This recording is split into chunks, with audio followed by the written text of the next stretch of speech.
中国国台办网站新开台独专栏，美国搁再发声支持台湾，不过嘛讲台湾的国防预算应该爱搁提悬。中国配偶温琪甲小美因为高吹武统，3月31日限期离境，其中中国配偶温琪暗头已经先离开台湾。宣布关税政策4月初之公告实施，美国4大指数大落，台股今日收盘嘛落906点，今年以来一天落上济。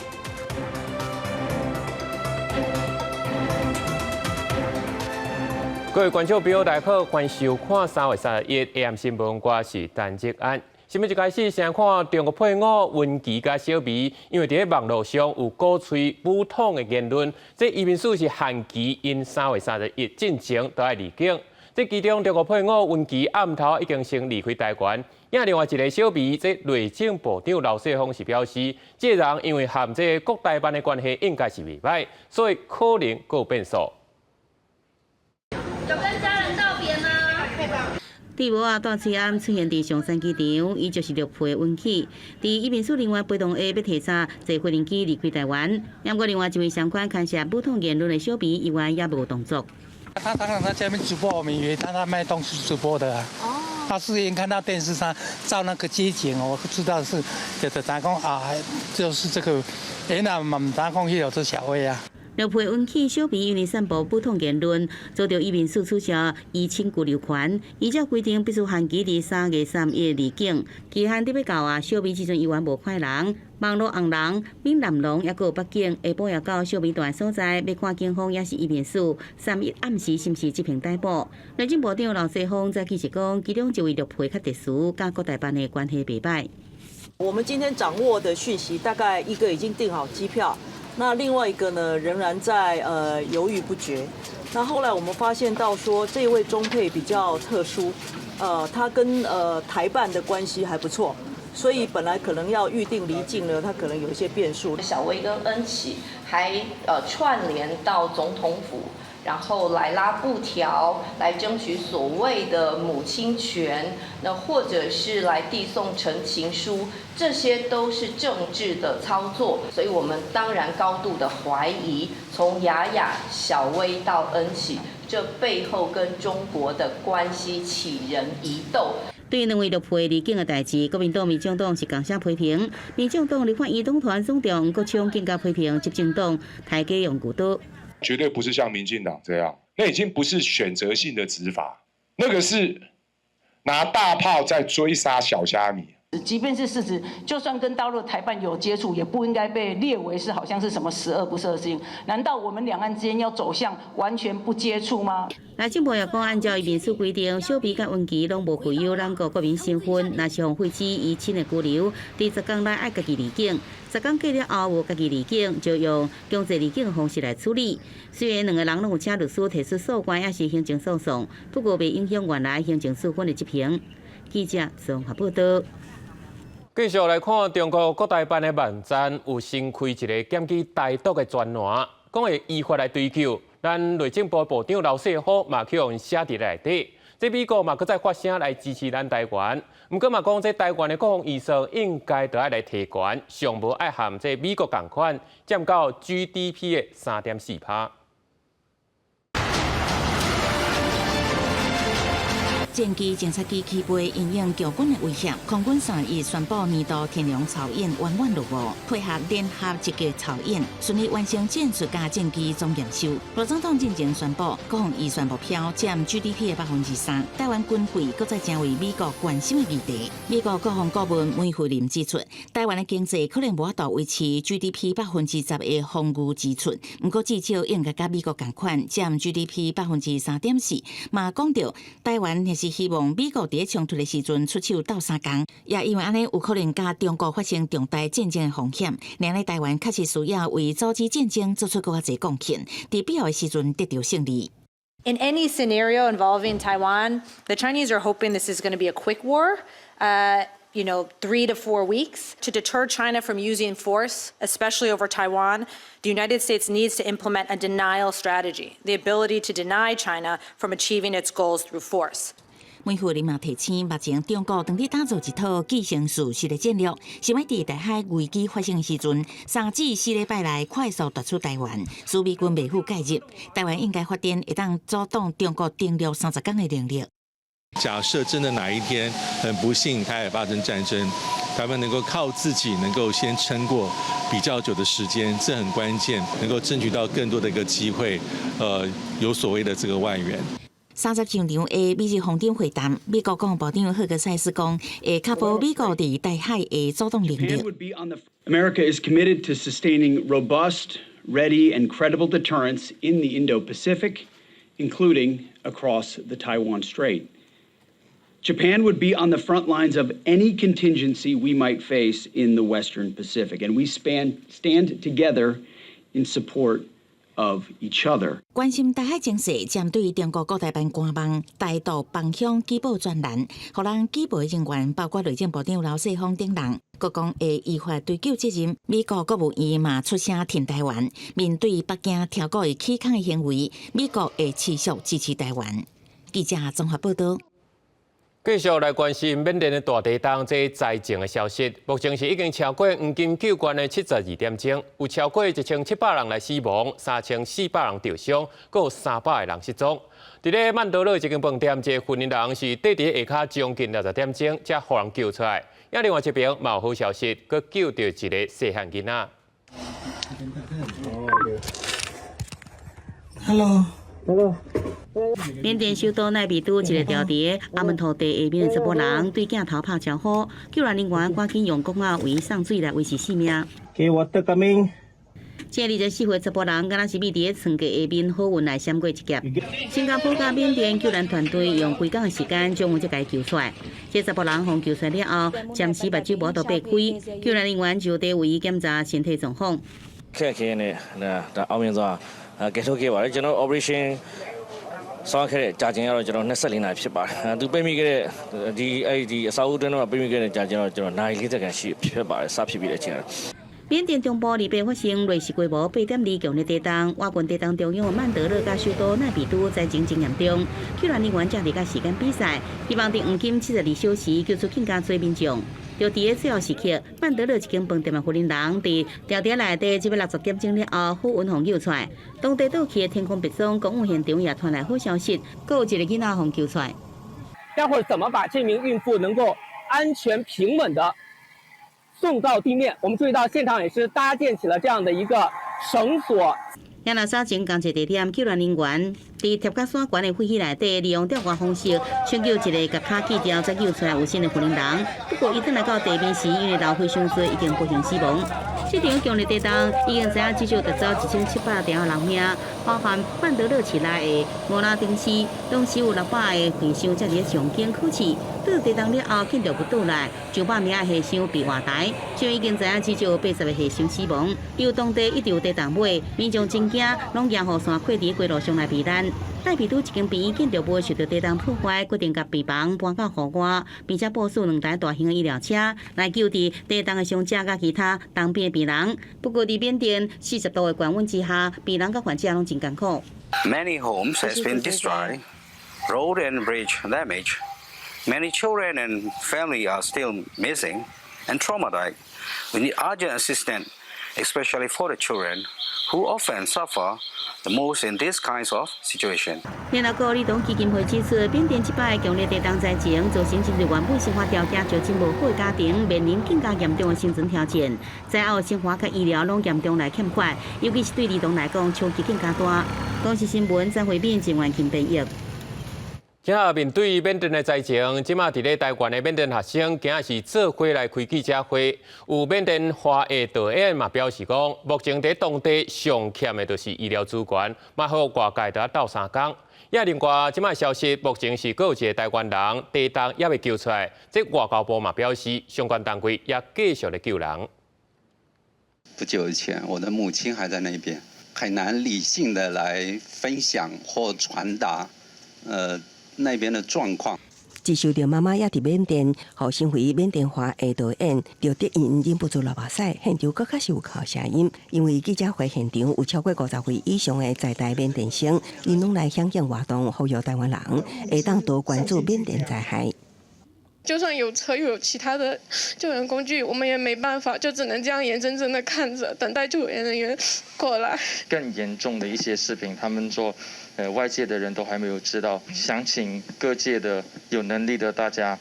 就帮忙。刘德英表示，伊毋捌遮尔行行过，因为缅甸当地若是有战乱的问题，真侪交通也因为地动，造成连贯道路中断。看见黄金救援时间1分1秒流失，拢互真侪在台缅甸生真着急。刘德英表示，在台缅甸生无论是伫实质还是心理层面，拢需要更较侪辅导，希望台湾政府会当出手协助。很缺的第一个是医疗团队，有这一方面救难经验的医疗团队。第二个是各种药物的物资。记者会现场也分享当地救援的画面。还在叫人努力着。31中道，缅甸大商总会秘书长罗金华也记录当地救援画面，有一名女子为缅甸瓦城的饭店废墟中获救。另外，地震发生迄当时，台湾有一对翁仔某拄着旅馆倒去，翁婿已经脱困，也毋过太太到今仔犹原住伫内底。外交部回应救援工作继续进行，驻缅甸代表处会继续全力协助。各地曼德勒交通会当通行情况之下，会随派人去参与救援。公司新闻采访报道。因为地震影响，泰国曼谷登咧起的新界大楼是规栋崩起，上无12个人死亡，佫有75个人失踪。那针对这大楼崩起的原因，详细是爱搁来厘清。这曼谷的市长嘛表示讲，7天之内一定要查清楚，来向总理来报告。救援人员继续伫咧曼谷这栋倒起的大楼搜救，地震到今已经第4天，那泰国当局连美军嘛加入救援，不过因为现场实在伤过混乱，就惊有陆续数个人入去阻碍救援，所以原本开放互媒体的空间嘛，搁另外设置。泰国政府嘛，甲民间单位合作，搭受困者家属休困区，甚至搁大量找来翻译缅甸语、寮国语、搁柬埔寨语的志工。เมื่อวานช่วงบ่ายเพราะว่าเมื่อวานฝั่งอากาศร้อนนะคะแล้วก็คือมันอยู่ใกล้พื้นที่ที่เขากำลังเคลื่อนย้ายซากเนาะก็เลยย้ายมาฝั่งนี้ตรงนี้จะเป็นน้ำดื่มค่ะแล้วก็อาหารแล้วก็มีขนมอะไรอย่างเงี้ยค่ะสำหรับรอฟังข่าวเนาะว่าตรงนู้นญาติของตัวเองออกมาหรือยังพอดีผมต้องการที่จะมาช่วยปัญหาเลยแต่ว่ามีคนติดต่อมาว่าวันนี้ต้องการล่ามด่วนก็เลยทีมผมก็มาช่วยตรงนี้ครับมีรูปเขาชัดเจนว่าลูกเขาเป็นสามีเขาติดอยู่ในนั้นมันรู้สึกว่าเราช่วยอะไรไม่ได้เราก็เลยรู้สึกเสียใจมากตรงนั้นนะครับ家属会当伫布棚内底暂时休困，不过因佫较想要知影的是，到底家己的亲人当时会当互找到，佫有这栋大楼为虾米会倒去？外界质疑这栋大楼使用的钢筋可能无符合标准。曼谷市长是安尼回应。วัสดุอาคารที่มันทับถมอยู่จำนวนมากมีอาคาร30 กว่าชั้นที่พังลงมาทำให้มันเกิดการซ้อนเป็นเลเยอร์การเอาออกเนี่ยไม่ใช่เรื่องง่ายครับ因为传出那个钢材其实是有问题的，一般钢材其实应该可以这样弯，可是好像是直接断裂。เลยนะรายละเอียดต้องมีคนมาตรวจสอบอีกทีนึง总理说7天要给答案，有信心吗？ท่านก็ได้สั่งการแล้วก็ดำเนินการอยู่แล้วครับ公司新闻综合报道。咱来看高雄的中山二路甲五福二路路口总是车祸，有3个人拢是冲红灯的。这骑机车先去弄到过路的，佮去弄到一个骑电动车的，3个人是拢总吊伤送医。这过路的是最后不幸来死亡。对监视器画面会当看到，青蓝色外头的这台奥多拜速度真紧，已经红灯拢无动，就安尼直接弄到斑马线顶悬的用路人。尾后佫闪到边这台嘛是冲红灯的微型电动车。第一时间奥多拜佫倒过烧起来，赶到现场的警察是赶紧拍过，因为3个人拢有吊伤，全部送去治疗。其中这位用路人31早起确定重伤不幸死亡。昨伫现场吼，这个行人吼，伊的倒脚是有较断去安尼，互迄个119消防人员现场急救送去咱高雄医院做后续迄个急救行为吼。尾仔大概伫11:05分吼宣布死亡。警方调查，当时这位民众虽然有行斑马线，不过迄当阵也是红灯，3个人全部违规，分别照道交条例规定，罚300至6000块不等的罚款。这个路口到31为止，已经发生19件交通事故，造成1人死亡，10人重伤。咱实际来到现场看，违规的现象也是未少。用路人为着抢时间，无照斑马线行，嘛有奥多摆无想要开时间等越，直接骑起来人行道顶悬乌白软。最好是人行走都两边都可以走，四边都停起来，车子都进来，就要像那个高一样，是遵守而已啦，没有什么要领啦。你再怎么设也没有用啊！为什么？你不遵守都没有用啊！有民众建议这个路口的灯号要改进，警方是表示，这个路口目前伫东边甲北边拢有设科技执法，不过就亲像民众所讲的同款，赛车甲行路的人拢爱守规矩，才会当减少意外发生。记者柯家如赵阳高雄场报道。再来看国道3号这台中的清水路段，透早4点多，一台载机油的大货车是家己弄到转冰车，这机油是漏加规世界，连带嘛造成讲这同一个所在，搁再发生另外3件事故。也搁伫咧国道1号这彰化路段，嘛是有民众通报讲有移工甲这电动车骑就高速公路，请警方来处理。高速公路一台货车、冰车加载驾驶平安无大碍，不过路里全是泄漏的机油，车祸嘛连带造成后壁连续搁再发生事故。后车临南，自述因路面有油渍，刹车不及而坠撞前方郭南，驾驶之小客车车尾，无造成人员受伤。清早4点多，这台货车伫咧国道3号就北173公里清水路段冰车，车顶载机油是车甲规个车道，转线封路大约15分钟。虽然伫6点多左右状况排除，不过伫咧同一个地点6点多到7点半左右，又搁发生另外两宗3件车祸，嘛造成后壁塞车超过2公里长，将近中道才有较顺。另外伫咧国道1号路南王田到彰化路段，有民众看到真离谱的违规状况。两个敢若是移工的查甫人，30-12点多骑微型电动车，就骑伫咧高速公路顶，民众惊开险线，赶紧报警。写一安尼，外国语安尼，伊才看有啊，无安尼吼，伊看无，伊唔知影骑起哩安尼真危险。13时03分，经交控中心调阅 CCTV 影像，并回报上街车辆已行驶下彰化交流道。警方调监视器发现，这2台车拢无车牌，目前继续咧追查，嘛提醒民众，若是骑机车，也是其他类似有动力的车辆，骑去高速公路，违反道路交通管理处罚条例，会当罚3000到6000。公视新闻采访报道。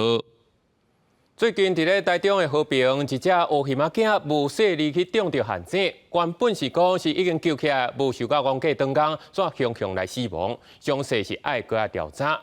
另外，伫咧花莲讨溪嘛发现一只乌鱼中着陷阱，边仔个对一只乌鱼仔囝，这2只拢先送去治疗照顾。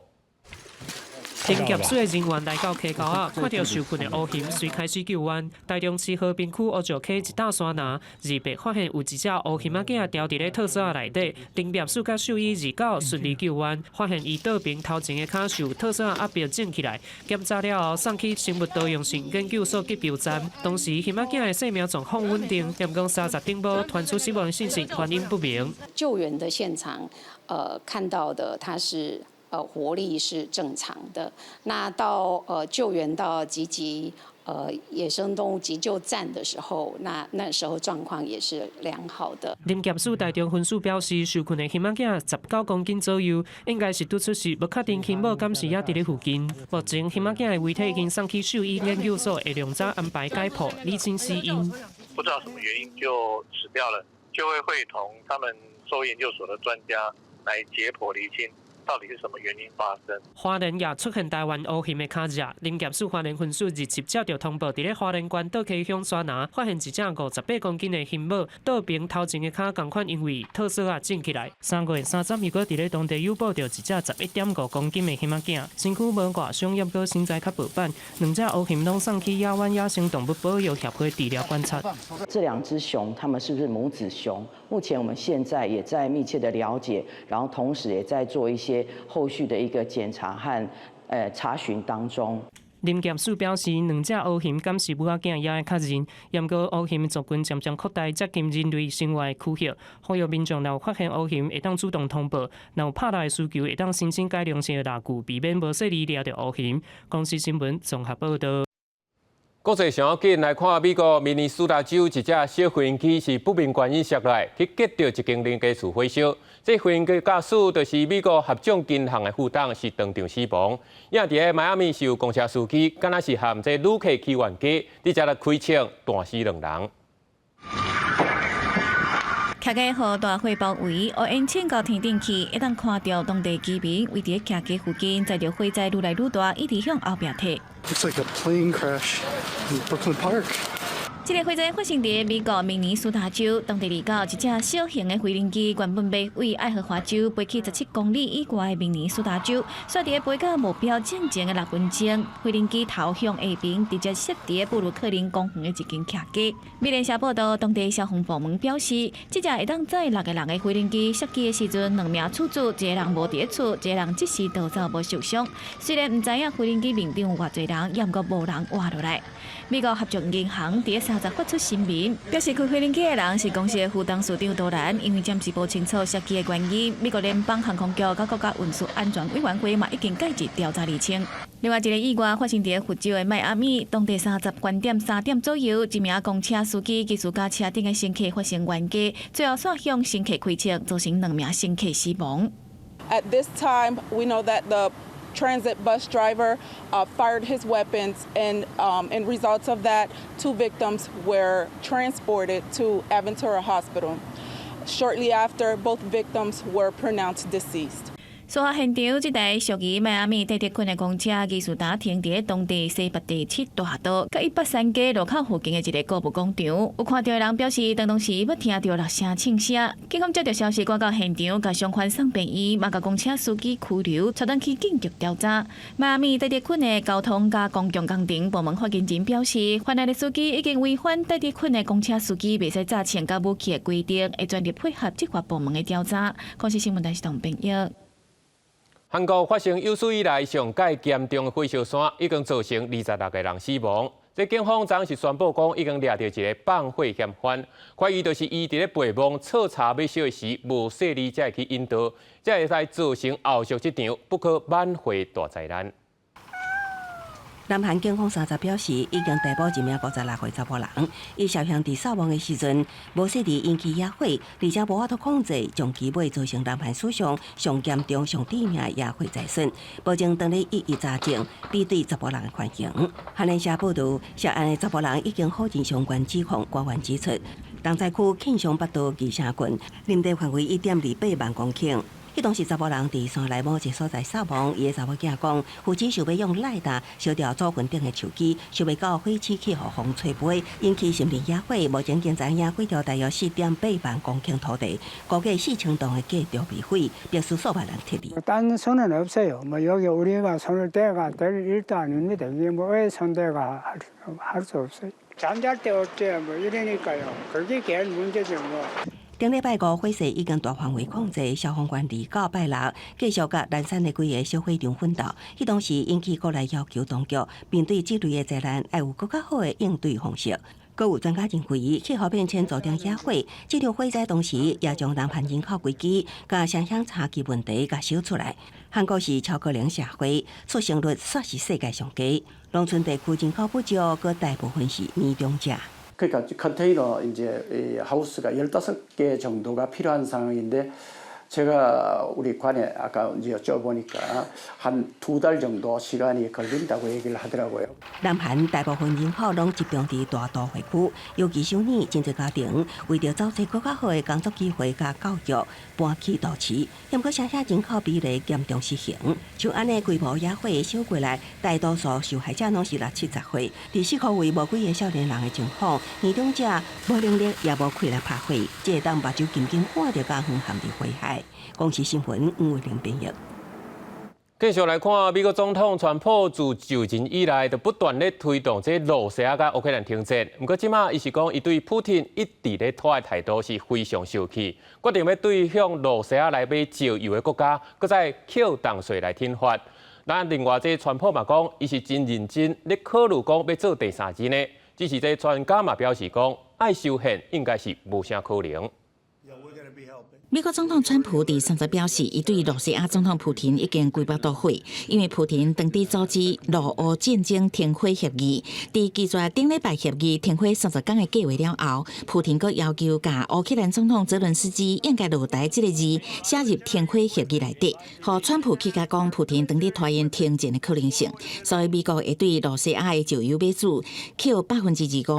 50%的刺激关税。所讲的刺激关税，就是结合关税甲间接制裁，那是第三方国家地区甲去互美国制裁国家购买商品，那这个国家地区甲美国做生意的时阵，美国原来向因要求支付相关的关税，互人放掉要收刺激关税，还有伊朗。川普讲，伊伫3月初就写批予最高领袖哈米尼，要求伊朗爱甲美国就核协议展开谈判。川普警告，那是因拒绝，美国也无摆渡要攻击伊朗。 We're going to make a decision on secondary tariffs on Iran based on whether or not they're going to make a deal. If they're going to make a deal, then we're never going to put secondary tariffs on. مذاکره به طور مستقیم رد شده، اما مذاکره به طور غیر مستقیم همیشه ایران در اون رابطه بوده و الان هم آقا معظم رهبری تاکید فرمودن که مذاکره غیر مستقیم همچنان میتونه ادامه داشته باشه. 除了自从刺激关税的名词以外，川普阁讲到，伊当地寻求第3个总统任期，而且唔是伫军选笑，伊阁讲有办法做会到。 只是即马讲这个话题也伤早，对这代志专家是讲，美国的修宪机制是相当特殊，国会也是各州拢会当发起。啊，毋过考虑到目前共和党伫州甲国会协处修宪变更，美国总统的任期应该是做袂到。另外，川普下令要为4月初2开始实施对顶关税，外团有所讲的垃圾15国，包括台湾、日本、韩国、欧盟甲中国等，互人列入名单内。川普搁再进一步说明，包含的对象是所有的国家。记者综合报道。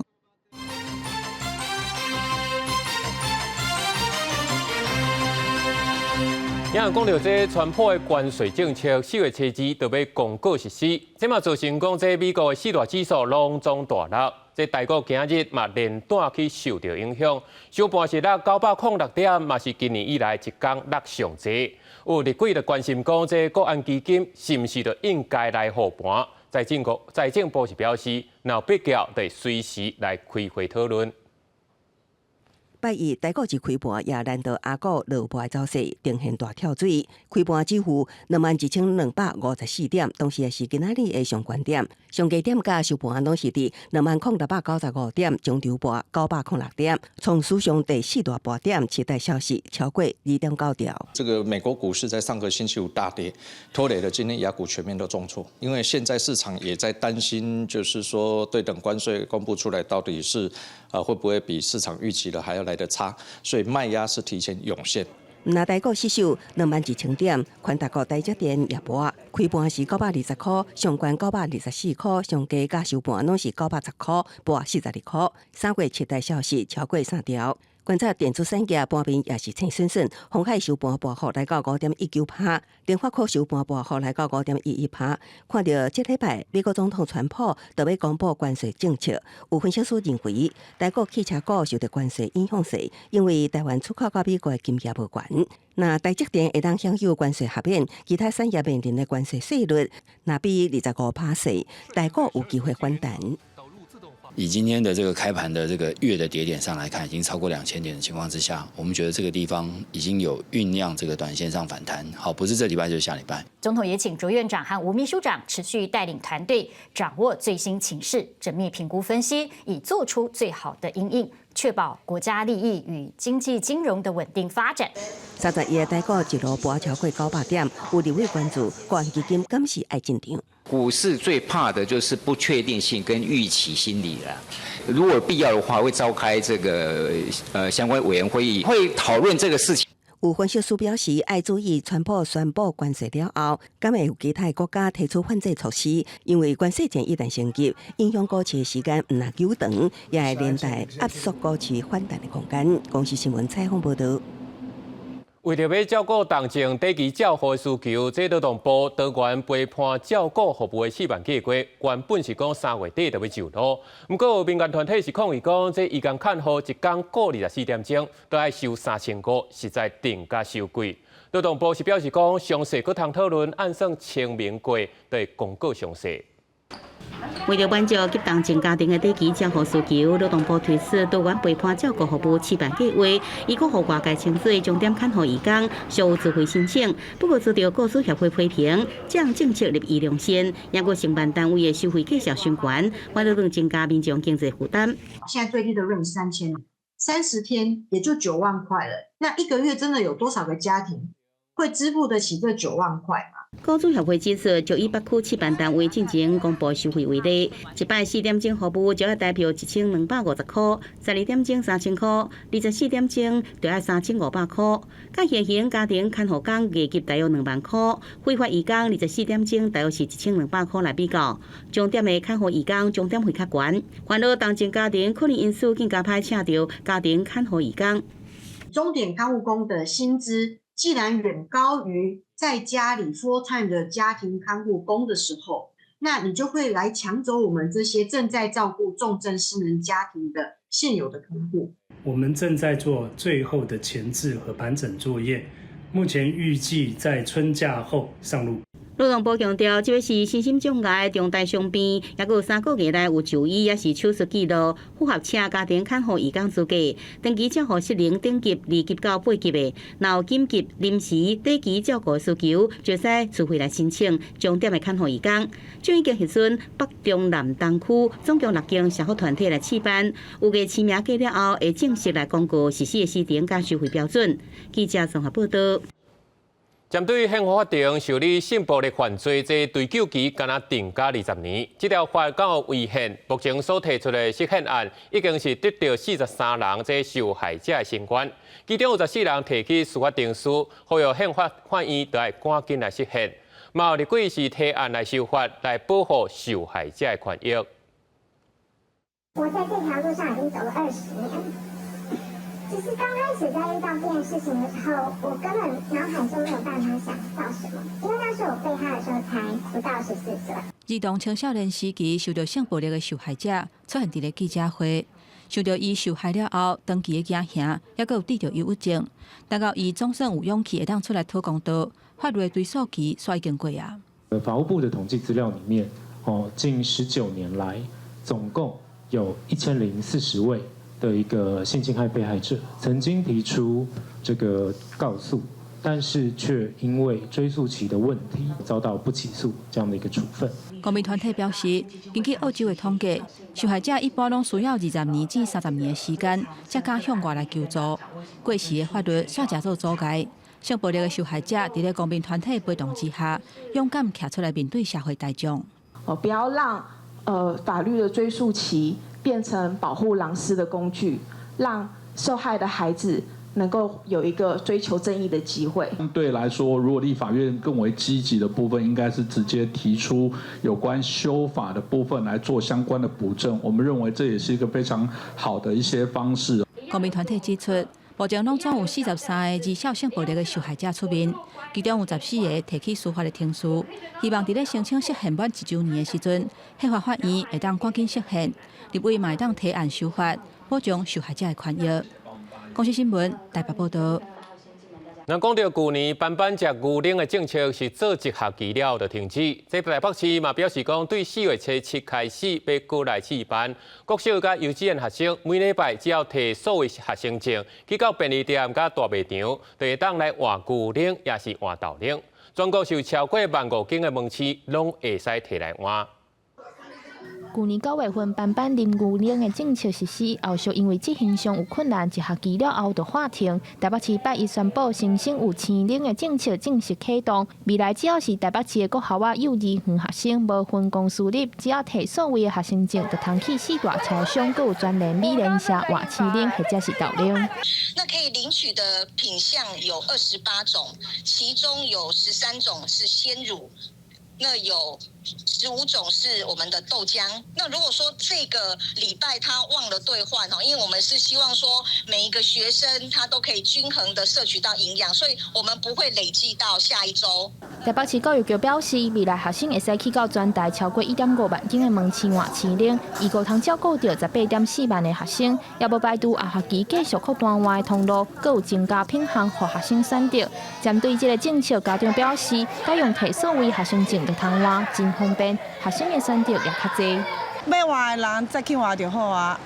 哦。对啊，啊你家己有需要，你也去，你可以换牛奶，也可以换豆浆，选择变比较多啊。那有需要那就才不会有些小孩他们有没有不喝就丢在学校或乱塞，到最后就不见了。因为超商伊的设备拢做好诶，伊有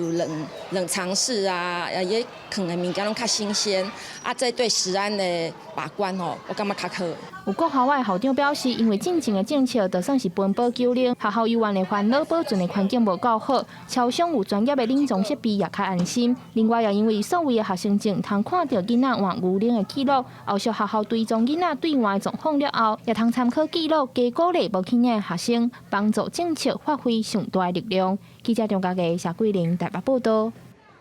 为着要鼓励长辈出门运动，嘉义新港的福良长期照顾服务发展协会和日照中心来合作，招这长辈互相来熟悉、互相交流、做伙运动，来刺激头脑嘛，增加因伫生活当中的人际关系。来自日照中心甲长照服务协会两个单位，计共要60位的长辈，配合老师的指示来做运动。头届看到遮侪新的朋友来遮陪因。日照中心内底的长辈拢感觉真熟悉。这是袂歹，想大家能互相交入安有咧交流安尼，带动这时代做运动嘛袂歹。对身体较好啦，都心足大家来遮安尼做伙大家。伫新港乡三间村的日照中心内底，较侪一寡行动无方便的长辈。隔壁中央村的福良长照服务协会，就邀请长辈校员来日照中心，甲这长辈互相熟悉，要做这场下单位的共融活动，然后长辈熟悉新的朋友，嘛鼓励因出门活动。长辈是失能等级4级以上的比较弱势的长辈，甲阮福良协会即马3间厝的长辈，因是亚健康的长辈，会当做伙运动，互相的交融。他们到日安来，能够带动我们长辈的那个对话，还有他们平常的一些人际关系的沟通跟交流。福良长照服务协会表示，有发现讲，因家己社区一寡长辈对出门运动的意愿拢无悬，希望透过这款方式，互因了解运动对身体的好处，然后相平的长辈透过这种连结，会当互相交流甲鼓励。记者林慧婷家己报道。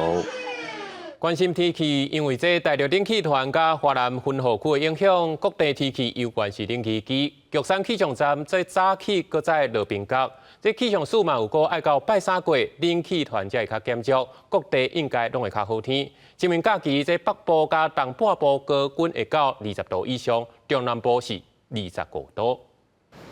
北部天气单日，民众穿厚衫、骑雨伞出门。拜一气象署针对基隆北海岸、宜兰、南投和花莲山区发布大雨特报。气象署预估北部、中部、东半部这款落雨的天气形态会维持到拜3。清明连假头一天4月初3，才会开始慢慢转雨。不过基隆东半部也是有机会落雨。礼拜3、礼拜4整个是水汽减少的过程，所以在礼拜3这一天，在基隆北海岸东半部还有一些局部降雨，而另外在西半部的山区也有一些零星下雨的状况。也那气温的部分，这几日啦，受到大陆冷气团影响，各地天气冷叽叽。拜一北部、东半部温度伫咧12度至16度，中半部12度至22度，南部温差就较大，会伫咧15度至27度之间。气象署预估爱到拜3过后，大陆冷气团减弱，北部、东半部高温才会来到20度以上，中南部高温恢复25度以上。不过也是爱注意早晚温差可能会差到10度。礼拜3之后，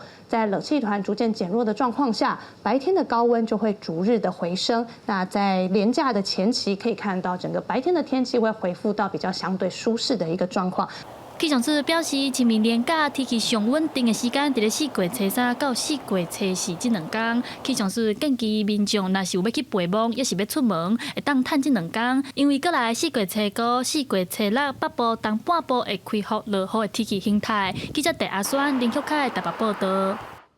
搁再来关心地方的消息，讲到去年4月初3，花莲的大地震，这县府是有开一个重大灾害民间救灾捐款专户，统计有收到7.9亿的善款，目前是还阁有存4.2亿，是还未分配来运用。即马阁传出讲，这善款委员会根本就罕咧开会，受到外界批评。控诉控3大地震了后，花莲有达到92栋红单、90栋的黄单建筑，大约有2000多户受灾户到达，也咧等待中间也是进行耐震补强工程。也毋过受灾户相关补助费用拢还未拨付，即马阁表出计善款要54亿。那县府一直在说，善款不够，我们没有办法资助，然后经过了1年以后才发现，哇，善款还剩接近4亿。另外，善款委员会高达开会次数只有3摆，真侪受灾户拢在等相关补助。若无开会，安怎解决受灾户需求？善款委员会敢是适能引起关注。04、03是全世界都知道的灾难，你就应该要加开临时会，你才能够真正的回应民众的需求嘛。那但是到现在1年过去了，确实在很多的委员会都是说，你1年只要开2次定期会就可以。根据花莲县府的资料，控诉控3县府无着的善款大约7.9亿，伫考虑相关重大公共建设收获、主体财损、跳到规楼顶经费了后，全款也有4.2亿。县府强调，村内善款一定会用伫灾民身上。另外，受灾户也强调，善款委员会成员竟然无集致灾民甲民意代表，敢是会当甲受灾户同感引起质疑。县府表示，只要受灾户有意见，拢会当提出需求，由相关局处处理，并未影响受灾户的权益。公视新闻采访报道。今仔另外一站，在台南南西这年初大地震，到当时还有灾民住伫咧安置所。即马有教会甲公所来合作，甲民众来饲鸡、种菜、甲做胖做鸡两个来卖，嘛希望会当帮助这些住户会当早一日恢复正常生活。工作人员斗犁田，搁斗压肥。未来这块地是要予南西地震灾民种田。基督教挂菜种花甲南西区公所合作，甲南水分宿宿舍规划做种田、饲鸡甲学做胖的所在，提供工作机会，帮助有意愿的时代或者是经济弱势的居民。咁要教阮种菜，啊嘛做爱心嘛，伊安尼甲我拍鼓泡一个泡一个8、3个，啊嘛安施肥，啊嘛用个帆布安尼了，啊特别发作。可以帮助这里的灾民啊，就是可以让这里的灾民也有一些收入啊。是以工代赈，其实透过我们现在目前的产业，希望能够让需要者他用他自己的参与，然后产生他自己的智力，然后获得到该有的尊荣，而且自己赚到了人工钱。用自然农业模式生产鸡卵、菜色甲胖，创造工作机会来帮助居民振兴家庭。后续会当透过挂菜种花、平台销售，让灾民会当得到经济来源，为接受帮助转做自立生活。这些灾民在重建之余，也能够互相提携、互相慰藉，然后一起走过这重建之路。那现在的灾民，一些心灵上的慰藉的课程。还有一些像这种食农教育，让这些灾民在生活上不会感到无助。根据公所统计，目前住入去南水分宿宿舍计共有39户就业的灾民，其中大约7成是经济弱势家庭，一个人大的时代甲新兴障碍者，透过以工课带动振兴的计划，提升灾后重建复原，让居民会当赶紧恢复正常生活。公视新闻综合报道。伫咧高雄凤山有一间便利店，因为门口的人行道是用红蒙涂空的，这民众就掠准讲这是店的停车场。敢若3月，这警察就已经开123张的罚单。干部局是表示，边仔就已经有裁一块禁止停车的告示，嘛且民众唔通去违规。超商门口停几排，奥多摆，搁看后壁迄块红毛头顶管，嘛共款线线有车停入来。凤山宝兴路甲凤顶路这间超商头前，用红毛头空的其实是人行道。虽望4颗连灯的路顶管拢有踩一块小小的禁止停车告示牌，超商也伫开卡顶面大告示提醒民众，民众也是将车当作停车场，罚单也对你来。警方讲，今仔3月份就开出123张的红单。我们通常那边过来上国道前都会停这里，然后买东西这样。那那你今天才知道说这边不能停车吗？对你没有指给我看，我也不太会注意。人行道违规停车，警方依据《道路交通处罚条例》第56条第1项第1款，取缔告发123件，处新台币600至1200元。民众这期人行道不是空庄的，佮拄啊好伫超商头前，若不是在地人，10个之外10个会停，不管遐济人去互开单。啊，若共一条路其他店家嘛反映，因店门口则是倒救道路，共款禁止停车，警察嘛接来开单，互因真困扰。干部局解说，红顶路则是属于都市计划地带，即卖是当作人行道使用，照规定都是袂当停车。铺面原为连锁砖，因局部铺面受车辆压损并多次修缮，故于112年改以更为平整、耐久、施工迅速、易维护的 PC 刷码材质整平铺面。我认为安尼是无道理的啦，是无道理。只是讲伊就规定安尼规定，咱就爱照伊的规定，照伊的规定确实造成所有的店家都无方便。人行道改用阿妈头空的，造成民众误解，甚至吃罚单，敢有改善的空间？干务局强调，后续因会来调整故事的位置，提醒民众爱注意，避免违规。记者柯家族赵阳高雄仓报道。讲到最近，这台湾伫咧这2年是开始有新的飘线型圆环啊。中华县政府伫咧顶个月嘛，伫咧台川的火车头设专关头一个，往认同嘛有人袂关系。港务处是表示要搁加强宣导。民众车驶到圆环，却无驶离驶去对向的车道。中华台川火车头附近的三车路口，因为路况复杂，驶车动线真乱。县府顶个月伫遮设专中华县头一个标线型的圆环，希望改善交通问题。有民众认为圆环无符合用路人的惯势，颠倒到塞车。但某人表示，若照设计路线，行起来真顺。设计一定要融入用路人的习惯，最主要的一个重点就是从平交道要往西行的车子，他完全没有办法意识到前面就是圆环。镜头咧行是较顺啦，你有的人看袂习惯吼，会乱跑这样子。中华县公务处表示，这个三车路口原本就无青红灯，希望透过圆环的设计，让驶车路线会当更较顺。目前实施1个月，冇针对地方反映的问题进行改善。参与改善计划的道安团体嘛讲，新型的圆环设计驶起来其实是比单青红灯更较紧。在圆环内，它的可以行车的宽度的部分，再各加1公尺可以提升到连环冲区总共可以8公尺的宽度。平交道前面环网区的范围把它加大，可以提高大家在通过这个平交道的时候，能够更注意平交道通过的一个安全性。对民众来讲，他可以直走，后来变成了绕环。他们有时候体感上会觉得他花了更久的时间通过路口，但其实整体看下来，发现其实它是更快的通过路口。道安团体表示，台湾早期的圆环并无对车的动线落去设计，所以才会感觉路线真乱，嘛搞出车祸。台北市最近拍算拆掉的公馆圆环，就是一个例。台湾这2年才开始有新的标线型圆环出现，头2个拢是伫高雄，中华县是全台湾第3个。目前根据高雄的经验，现代新型的标线型圆环开始有减少交通事故发生。记者杨淑晴中华报道。台南市推动双语政策，要求各中小学科的老师都要用英语来上课，佮录影，这是引起第一线基层的反对。教育局是表示，这是鼓励，并无强制，因后续嘛会再调整。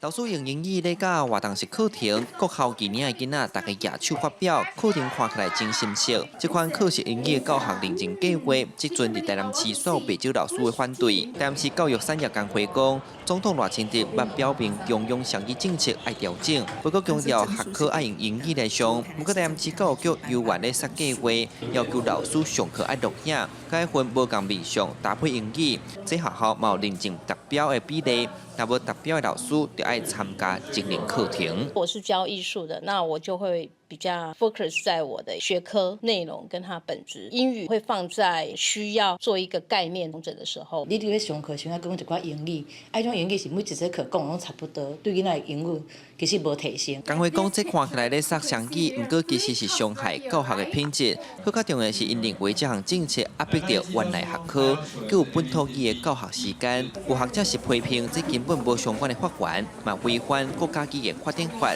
强烈建议教育局爱随会读。像英文这么强势的语言，它大部分在市场上的人力会被 AI 取代。你如果说今天广设英语，就好像是广设大学一样，是一个会复制这个错误。你这个非英语课程内面你学的时阵，伊是无专业的老师嚟教，无专业的老师教，敢会讲对你的这英语有帮助？阮的判断是。应该是愈教愈差。面对批评，教育局回应计划实施适当，是好意要营造学生自然学英语的环境，并无强制学科爱用英语来上。高大专收2600位老师通过认证，相继教育资源中心冇提供相关资源来协助老师教学。好像有些孩子会觉得，老师在上课中用一些课室英语的指导语来引导他们上课，他觉得这样子。是蛮有趣。教育局强调，这项计划并无脱离教育的本质，不过高三会参学界是好育，市府得看好清楚现场教育欠的是啥物，唔通为着数据甲政绩伤害老师的教学空间。记者苏台南采访报道。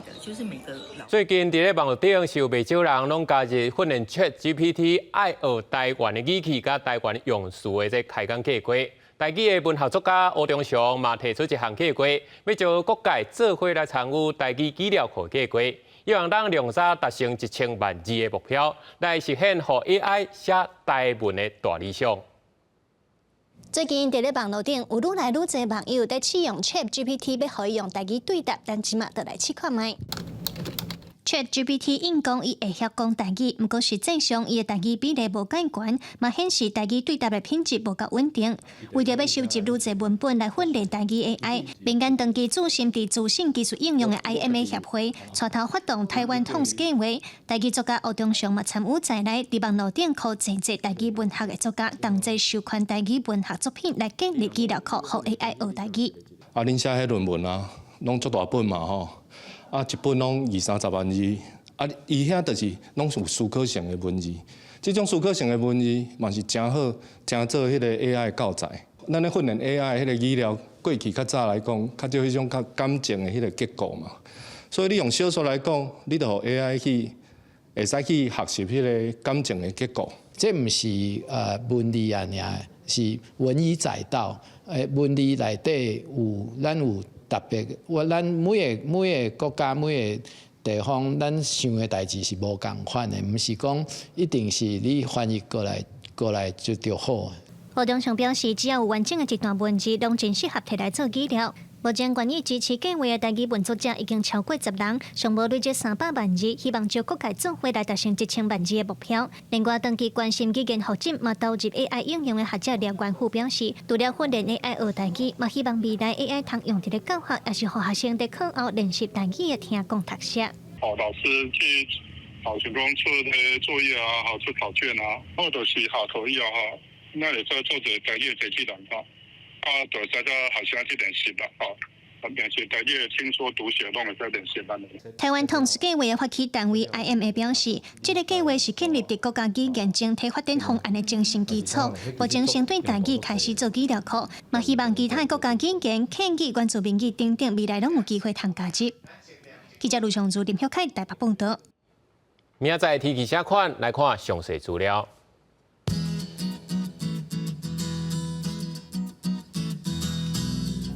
北部地区13度到16度，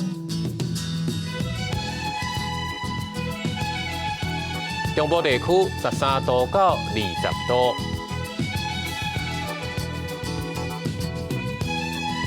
南部地区15度到27度，东部地区14度到23度。高岛地区9度到20度。感谢你收看今日AM新闻，我是陈志安，咱明仔载同一时间再会。